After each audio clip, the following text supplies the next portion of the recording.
கியாமத்து நாள்.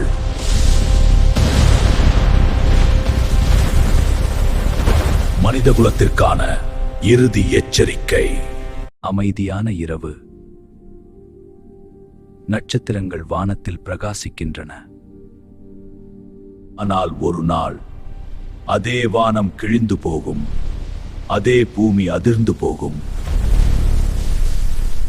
அதே மனிதன் தன் செய்கைகளுக்காக நிறுத்தப்படுவான். அவன் ஓட முடியாது, மறைய முடியாது. அதுதான் யௌமுல் கியாமா. இந்த மனிதன் தன் சகோதரனிடமிருந்து ஓடிவிடுவான்.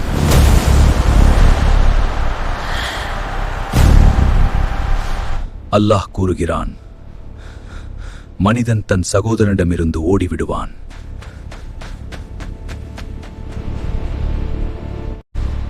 கியாமத் என்பது என்ன? கியாமத் என்பது ஒரு இயற்கை பேரழிவு மட்டுமல்ல. அது மனிதனின் முடிவு நாள், அது கணக்கெடுக்கும் நாள், அது உண்மையின் வெளிப்பாடு நாள். அது மனித வரலாற்றின் இறுதி அத்தியாயம். மனிதன் எல்லைகளை மீறும் போது, அதிகாரம் பெருமை அடையும் போது,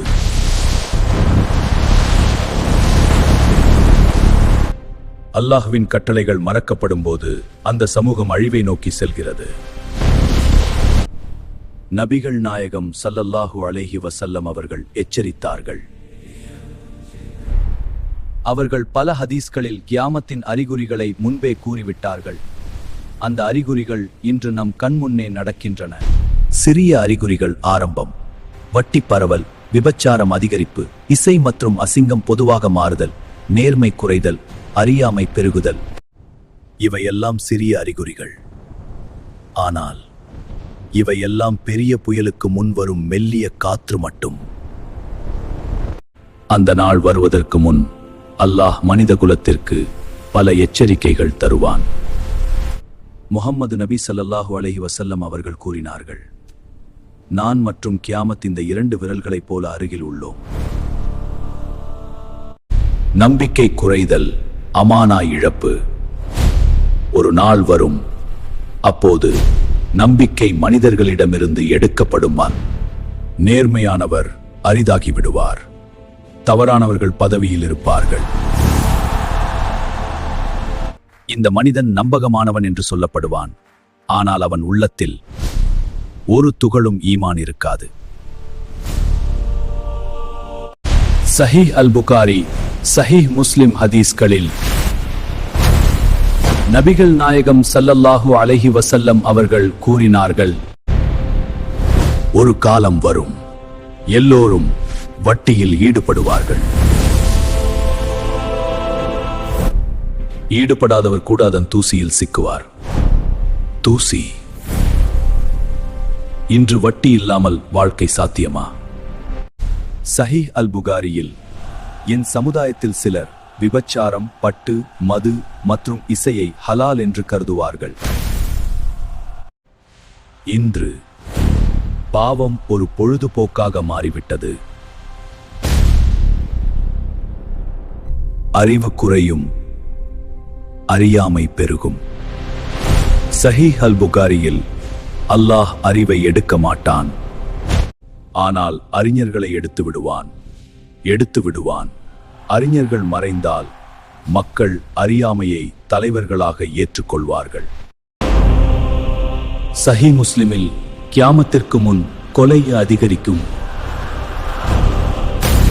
சஹாபாக்கள் கேட்டார்கள், ஹர்ஜ் என்றால் என்ன? நபி ஸல்லல்லாஹு அலைஹி வஸல்லம் கூறினார்கள், கொலை. இன்று மனித உயிர் மதிப்பு குறைந்து விட்டது.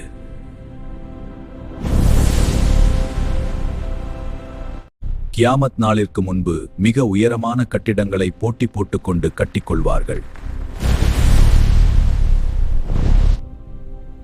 பரிதாபமாக இருந்த பாலைவன மக்கள் உயரமான கட்டிடங்களில் போட்டி போடுவார்கள். இன்று வானத்தை தொட முயலும் கோபுரங்கள். கியாமத் நாள் அடையாளங்களில் ஒன்று, உறவுகள் முறிக்கப்படுகின்றன. பெற்றோர் மரியாதை குறைதல். ஒரு காலத்தில் கண்ணில் வைத்து பார்த்த பெற்றோர் இன்று புறக்கணிக்கப்படுகின்றனர். இவையெல்லாம் சின்ன அறிகுறிகள்.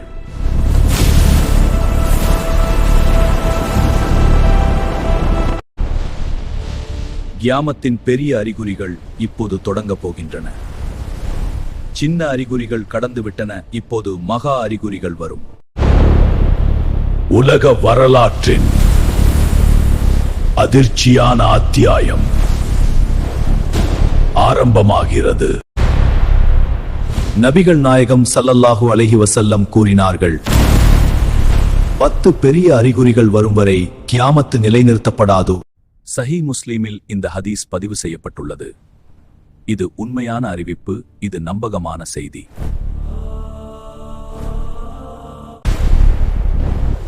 தஜ்ஜால் மிகப்பெரிய சோதனை. இது மனித வரலாற்றின் அதிக பயங்கரமான பரீட்சை.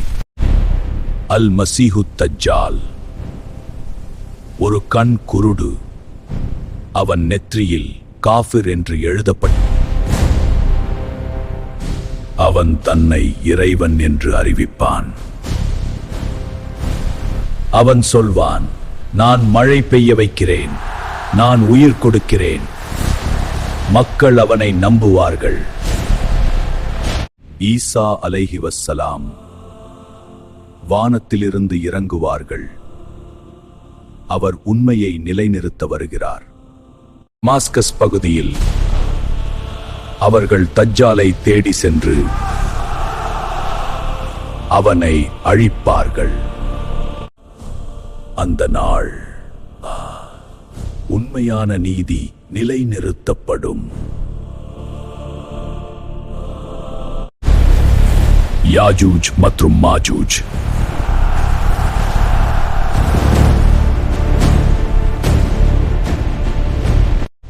ஒரு பேரழிவு இனங்கள்.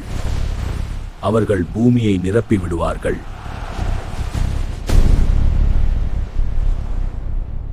அவர்கள் தண்ணீரையும் குடித்து பூமியை உலர்த்தி விடுவார்கள்.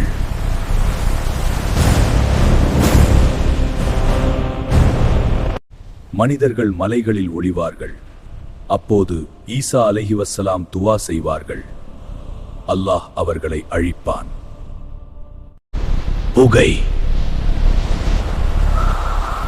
வானம் முழுவதும் ஒரு அடர்ந்த புகை. மூச்சு வாங்க முடியாது. முஹ்மின்களுக்கு லேசான காய்ச்சல் போல, காஃபிர்களுக்கு கடுமையான வேதனை. 3 பெரிய நில அதிர்வுகள்.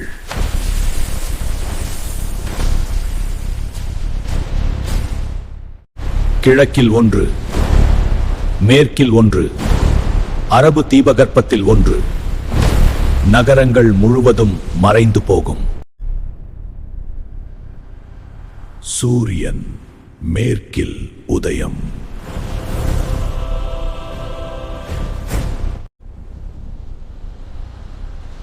ஒரு காலை சூரியன் மேற்கிலிருந்து உதிக்கும் அந்த நிமிடம்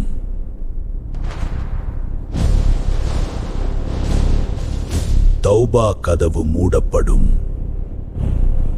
யாரின் ஈமான் அப்போது இல்லை, அவர்களுக்கு மீட்பு இல்லை. தாபத்துல் அர்த்.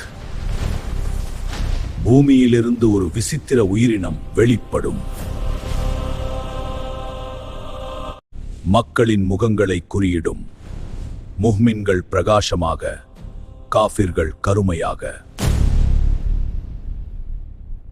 யமன் நாட்டிலிருந்து ஒரு பெரும் நெருப்பு எழும்.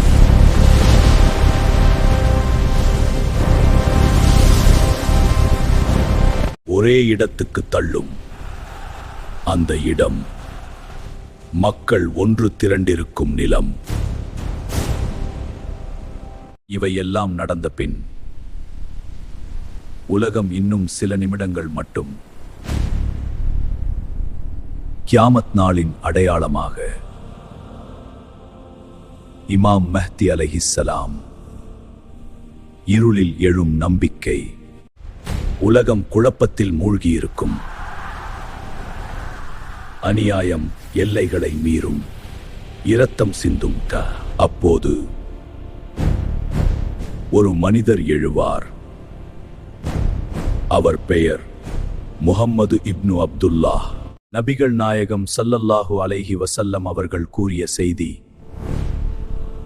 மெஹ்தி என் சந்ததியிலிருந்து வருவார். உலக நிலை அவர் வருவதற்கு முன்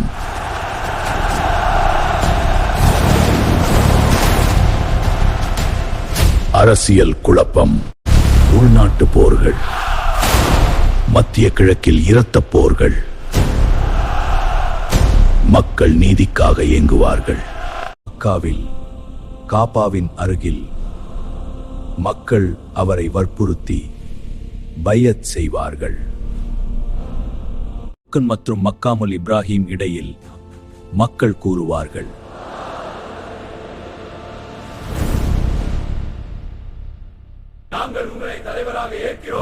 அவர் முதலில் மறுப்பார், ஆனால் இறுதியில் ஏற்றுக்கொள்வார்.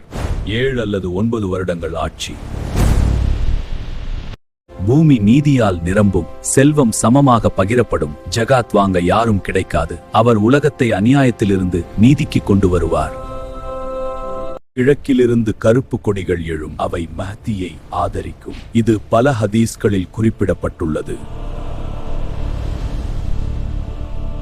ஆனால் அவரின் ஆட்சிக்கு பிறகு உலக வரலாற்றின் மிகப்பெரிய சோதனை ஆரம்பமாகும். தஜ்ஜால் மனித வரலாற்றின் மிகப்பெரிய சோதனையாக வருவான். மனித வரலாற்றில் இதுவரை நடந்த எந்த போராட்டமும் இந்த ஒரே சோதனையுடன் ஒப்பிட முடியாது. நபிகள் நாயகம் ஸல்லல்லாஹு அலைஹி வஸல்லம் கூறினார்கள், ஆதம் முதல் கியாமத்து வரை தஜ்ஜாலை விட பெரிய சோதனை இல்லை. சஹீஹ் முஸ்லிமில் இந்த ஹதீஸ் பதிவு செய்யப்பட்டுள்ளது. அவன் ஒரு கண் குருடு, நெற்றியில் காஃபிர் என்று எழுதப்பட்டிருக்கும். அதனை முஹ்மின்கள் மட்டும் படிக்க முடியும். அவன் ஒரு சாதாரண மனிதன், ஆனால் அவனுக்கு வழங்கப்படும் சக்திகள் மனிதர்களை குழப்பும். அவனுடைய அதிசயங்கள், மழை பெய்யச் சொல்வான் பெய்யும், நிலத்தை பயிரிடச் சொல்வான் வளரும், இறந்தவரை உயிர்ப்பித்தேன் என்று காட்டுவான். மக்கள் நினைப்பார்கள், இவன்தான் இறைவன். அதுதான் அவனுடைய மிகப்பெரிய மோசடி. நபிகள் நாயகம் எச்சரித்தார்கள், அவனிடம் ஒரு சொர்க்கம் மற்றும் ஒரு நரகம் இருக்கும். ஆனால் அவனுடைய சொர்க்கம் நரகமும் அவனுடைய நரகம் சொர்க்கமும் ஆகும். மக்கள் வெளிப்படையாக காண்பதை நம்புவார்கள், ஆனால் உண்மை மாறியிருக்கும். தஜ்ஜால் 40 நாட்கள் பூமியில் இருக்கும். முதல் நாள் 1 வருடம் போல.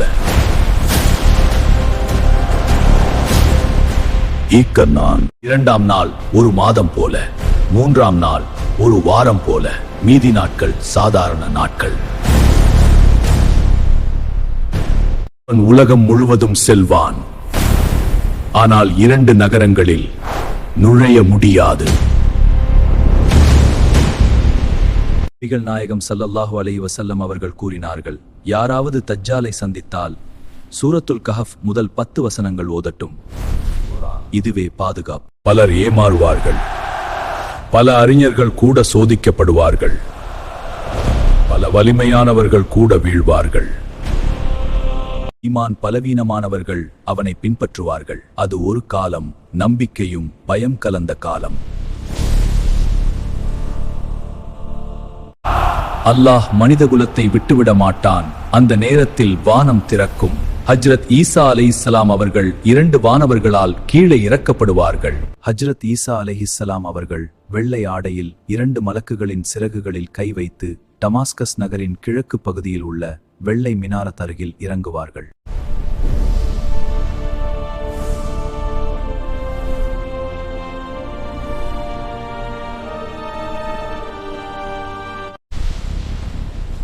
அவர்கள் இறங்கும்போது முஸ்லிம்கள் தொழுகைக்கு தயாராக இருப்பார்கள். இமாம் மஹதி முன் வருவார், நீங்கள் தொழுகையை நடத்துங்கள். ஆனால் ஈசா அலைஹிஸ்ஸலாம் கூறுவார்கள், இல்லை, உங்களிலிருந்து ஒருவர் இமாம். இது இந்த உம்மத்திற்கு அல்லாஹ் அளித்த மரியாதை. தஜ்ஜால் எதிர்கொள்ளப்படுகிறான். தஜ்ஜால் ஈசா அலைஹிஸ்ஸலாம் காட்சியை பார்த்ததும் அவன் உருகத் தொடங்குவான். உப்பு நீரில் கரைவது போல் அவன் ஓடுவான். லுத் நகரின் வாயிலில் ஈசா அலைஹிஸ்ஸலாம் அவனை சந்திப்பார்கள். ஒரே தாக்குதல், தஜ்ஜால் முடிவடைகிறான். உலகம் மிகப்பெரிய சோதனையிலிருந்து விடுபடுகிறது. ஈசா அலைஹிஸ்ஸலாம் ஆட்சி. அவர் சிலுவையை முறியடிப்பார், பன்றியை கொல்வார், ஜிஸ்யா நீக்கப்படும். அனைவரும் உண்மையான இஸ்லாமில் ஒன்றாகும். அமைதி பரவும், செல்வம் பெருகும். ஜகாத் வாங்க யாரும் இருக்க மாட்டார்கள். ஆனால் அது முடிவு அல்ல. யாஜூஜ் அண்ட் மாஜூஜ், காக் அண்ட் மகாக் அவர்கள் அடைக்கப்பட்டிருந்த இடம் திறக்கப்படும். அவர்கள் வெள்ளம் போல வெளியே வருவார்கள். யாஜூஜ் மஜூஜ், இரக்கமற்ற இனம். பூமி நடுங்குகிறது.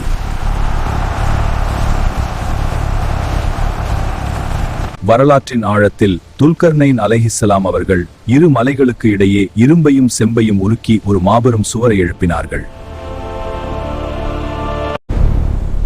அநீதி இழைத்த யஜூஜ் மஜூஜ் கூட்டத்தினர் அந்த சுவருக்கு பின்னால் சிறை வைக்கப்பட்டார்கள்.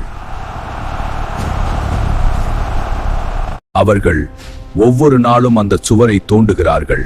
ஆனால் இன்ஷா அல்லாஹ் என்று அவர்கள் சொல்லாதவரை அவர்களால் அதை தாண்ட முடியாது. கியாமத் நெருங்கும் போது அல்லாஹ்வின் கட்டளையால் அந்த சுவர் தகர்க்கப்படும். அவர்கள் ஒவ்வொரு மேட்டுப் பகுதியிலிருந்தும் வேகமாக குதித்து வெளியே வருவார்கள். அவர்களின் முதல் கூட்டம் திபரியா ஏரியை கடக்கும் போது அதிலுள்ள அத்தனை நீரையும் குடித்து தீர்த்து விடுவார்கள். அவர்களின் எண்ணிக்கையும் வேகமும் உலகையே அச்சுறுத்தும். அவர்கள் கடந்து செல்லும் இடமெல்லாம் அழிவு மட்டுமே மிஞ்சும்.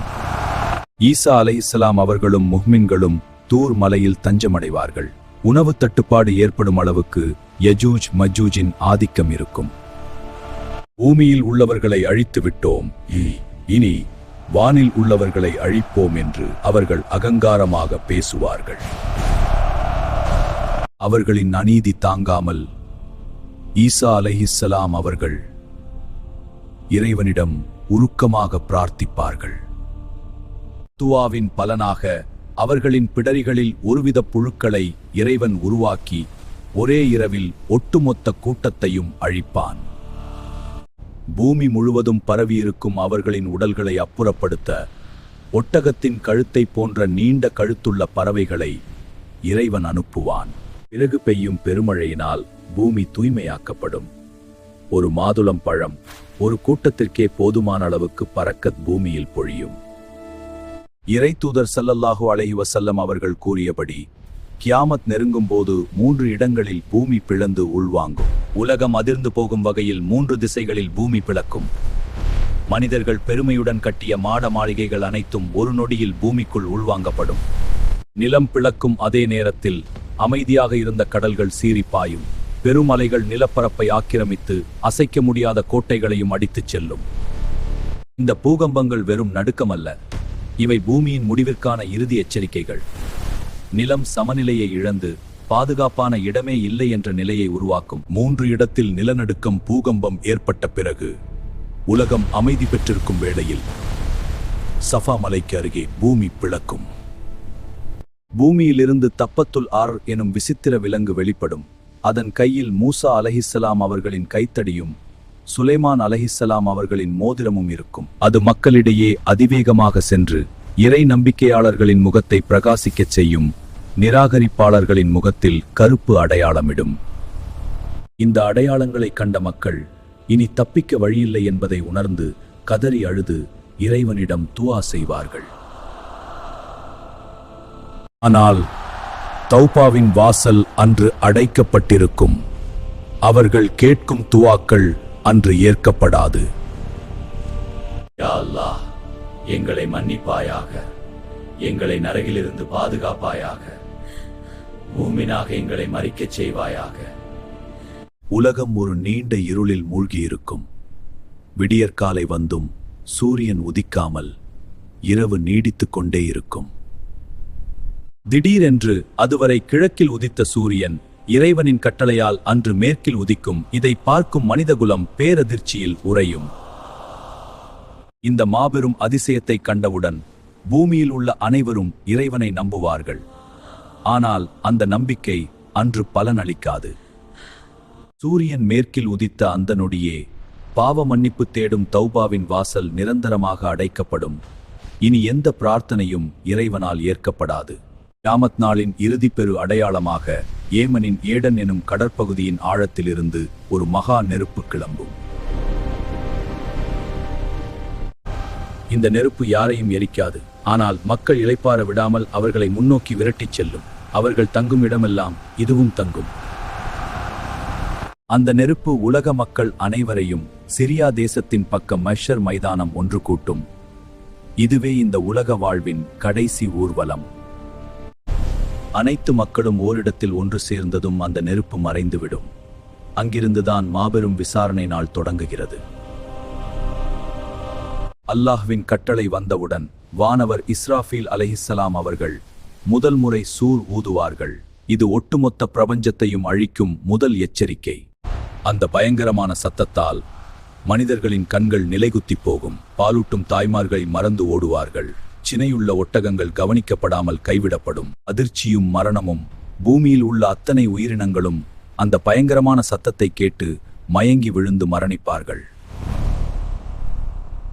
வானம் வெடித்து சிதறும். நட்சத்திரங்கள் உதிர்ந்து விழும். வலிமையான மலைகள் அனைத்தும் வேரோடு பிடுங்கப்பட்டு பஞ்சு போல காற்றில் பறக்கும். கடல்கள் அனைத்தும் கொதிக்கும், தீப்பிடித்து எரியும். அவை ஒன்றுடன் ஒன்று மோதும். பூமியை எவரும் இருக்க மாட்டார்கள். அனைவரும், அனைத்து ஜீவராசிகளும் அழிந்துவிடும். எல்லாம் முடிந்தது. இந்துலகம் முடிந்துவிட்டது.